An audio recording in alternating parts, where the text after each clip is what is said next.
Hello YouTube, back at you another video. Right now we're on chapter 10, the law of connection, with John C. Maxwell's 21 Irrefutable Laws of Leadership book.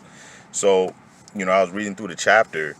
you know, John C. Maxwell pointed out a lot of great examples about how leaders can make connections with their team and the importance of doing it, and how many times you cannot lead a team without making that connection.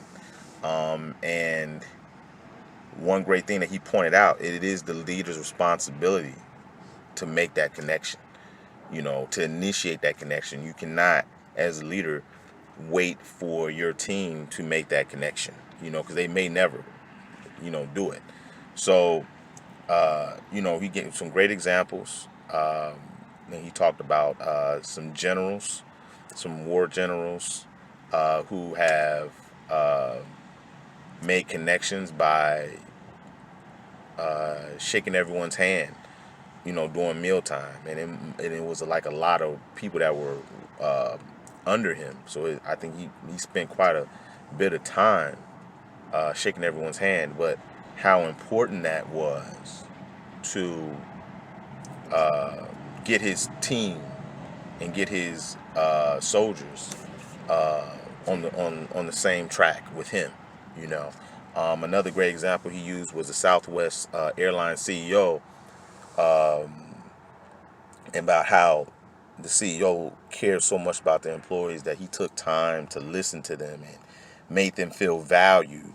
And what the Southwest Airlines employees did in return was pay for an advertisement so they can publicly thank him for just being such a great boss.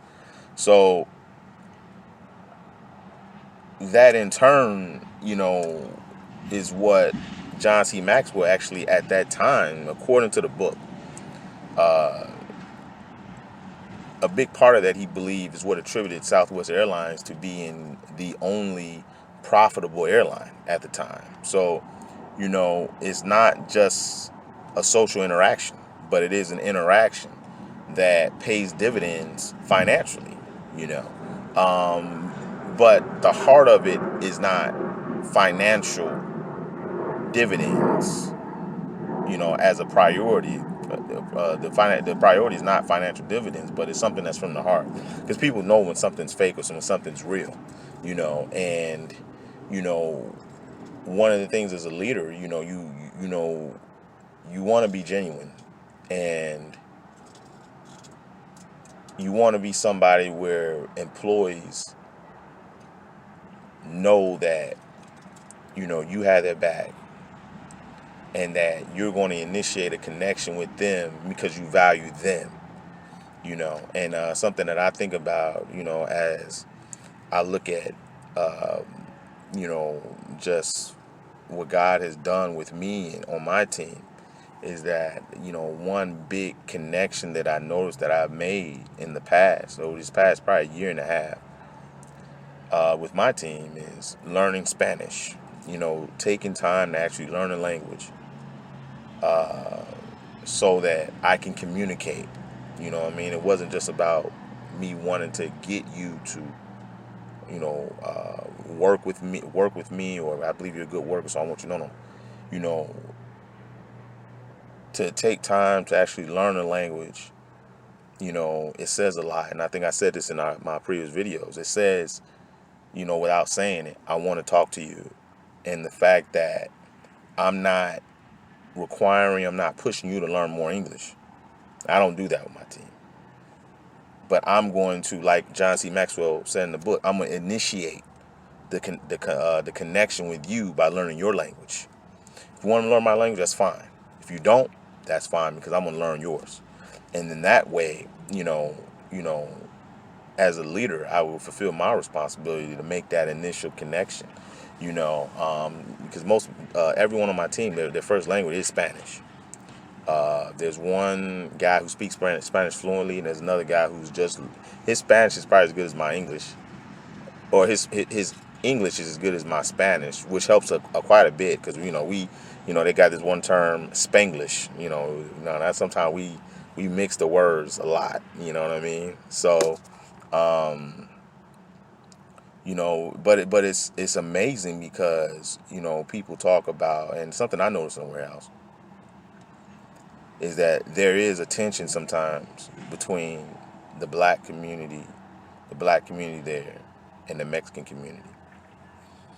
And one thing I just love and I thank God for in my department, it's not like that. You know what I mean? It is a family. You know what I mean? Because I'm noticing that when you make a connection, it minimizes opportunities for the devil to use weapons of division. Once I make that connection, you don't feel like I'm African American. I don't feel like you're Mexican American. I feel like you're a person. And oftentimes I notice, with the way that I deal with my team with that connection, because I think it's not as important. It's not enough just to make the connection, but what do you do with that connection? There's oftentimes where, and well, I'll say this. I honestly have to say, out of everyone on my team, I am the number one person that people want to go and talk to. Just about anything. In the sense that they know if they come to me, I'm going to listen. And I'm going to give a fair assessment. It's not going to be favoritism here or there. I'm going to give a fair assessment.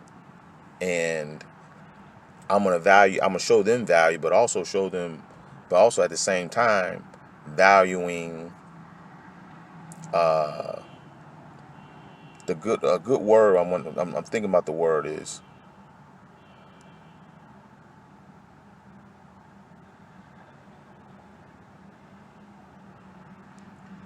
I'll put it like this: just valuing being fair to everybody, being fair to the department, being fair to the company, being fair on all levels. I'm gonna give value to you, but also give value to everybody else at the same time. Many times when I make a decision, and it's never about just one person. It's never just about the company. It is about everybody. And it's amazing that when you make that connection, and when you're fair, and when you don't have a heart for people, even if you speak half of their language and only can speak, a portion of their language, many times people want to come to you. I know many times I brought up in sometimes conversations, I told them, I said, look, you all are misunderstanding each other because, it'd be disagreements and things like that. And then I have to step in, but I'm thinking, I'm telling them, I'm like, you all speak the same language. Why do you need me to step in and solve some of these issues? If anybody's having a misunderstanding, it should be me. Because my first language is English. My second language is Spanish, and I'm understanding a lot better than a lot of you all are understanding each other. Because it's just not about speaking the same language. Connectivity is not about speaking the same language. It's about connection of heart, connection of care. Some things that are beyond, natural stuff, like language. That's something natural. You know what I mean? It's not something always of, people speak from the heart in a certain language, but there's things in life that are more powerful than language. It transcends language. Love, joy, patience, kindness, all that supersedes language. And if you have that, many times people would rather talk to you than the person that speaks more of their language. So, that's what I would say is, law of connection is very important, and like John C. Maxwell said, it's very important for the leader to initiate that.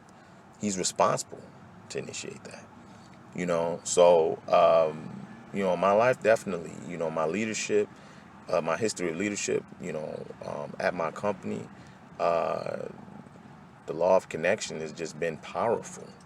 And as a preset to a lot of things we've been able to accomplish together, because I believe without that law of connection, I believe a lot of my team probably would have, left, by now, because it hasn't been easy. You know what I mean? Just being in the department and being, with the group. I mean, because sometimes in this, unfortunately in life now, people are so quick to jump from job to job, but my retention rate has been pretty high. You know, I think I'm working with the same people I've worked with for the last year and a half, maybe. Yeah, we've been together a long time. I have some high retention rate, which is really good when it comes to, sometimes the company goes on a hiring freeze or something like that. Knowing that I'm still going to have the same people, because we have this certain bond. It's not just about a connection, but sometimes a connection that the leader initiates can cause the whole group to get connected and bonded. Because I'm gonna come in and I'm gonna try my best to create connections within the group itself, not just with me, but within the group. So you all will be able to work together even better. So yeah, Law of Connection by John C. Maxwell, awesome chapter. The next chapter, chapter 11, is the Law of the Inner Circle. Which I think is awesome, because I think about the Law of Inner Circle. I think about Jesus and Peter, James, and John. Those are the three that Jesus kept pretty close to him. They went with him places that the other disciples didn't go. They saw things that the other disciples didn't see. They heard things that the disciples didn't hear. So I'm excited to get on that chapter, and I'm excited to continue with this Law of Leadership book, and then just see how God leads us from there. All right.